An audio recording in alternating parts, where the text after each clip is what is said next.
16 দিন যাবত এখানে আছে। আমার বাচ্চার প্রথমে হাম হয়েছিল, ওর অতি প্রথম ওর জ্বর হয়েছিল।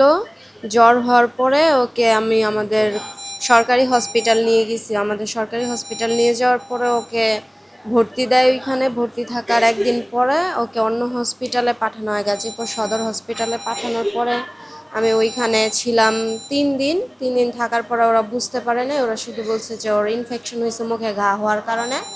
ওইখানে ওকে রাখে নাই, তারপর ওকে বাংলাদেশ শিশু মেডিকেলে পাঠানো হয়েছিল। ওইখানে নেওয়ার আগেই ওর কন্ডিশন অনেক খারাপ হয়ে যাওয়ার কারণে ওকে উত্তরা জেনারেল হসপিটালে নিয়েছিলাম। ওইখানে আইসিইউতে একদিন থাকছে, থাকার পরে ওকে আবার শিশু মেডিকেল নিয়েছি। নেওয়ার পরে ওইখান থেকে বলছে যে ওর হাম হয়েছে।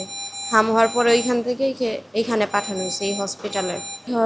16 দিন যাবত আছি। আমার বাচ্চার আল্লাহর রহমতে হাম ভালো হয়েছে, কিন্তু ওর অন্য সব অসুবিধা হয়ে গেছে। ওর অন্য যেরকম ওর নাকি লাংসে ইনফেকশন হয়েছে, তারপরে ব্লাড ইনফেকশন হয়েছে, তারপরে ওর রক্ত নাই, শরীরে রক্ত ভরতে হবে। আর ওর জ্বর কোনোভাবেই যাইতেছে না, জ্বর কমতেছে না। সেটা ডাক্তার বলতেছে না, ওর নাকি ব্লাড ইনফেকশনের কারণে না কি, ওরা আমাকে কোনো কিছুই আমি বুঝতেছি না বা ভালোভাবে ওকে দেখতেছে না। ওকে এখন শুধু বলে যে ওকে অন্য হসপিটালে নিয়ে যাওয়ার জন্য। আমি এখন আছি সংক্রমণ হসপিটালে মহাখালীতে। ওকে কোনো হসপিটালে নির্ধারিত নাম বলতেছে না, ওরা বলতেছে যে কোনো হসপিটালে নিয়ে যাওয়ার জন্য।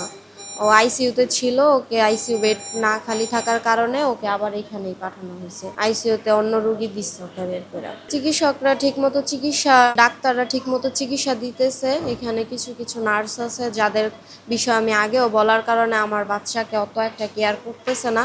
কিছু কিছু নার্সকে আমি বলতেছি, আমি সব নার্সকে বলতেছি না।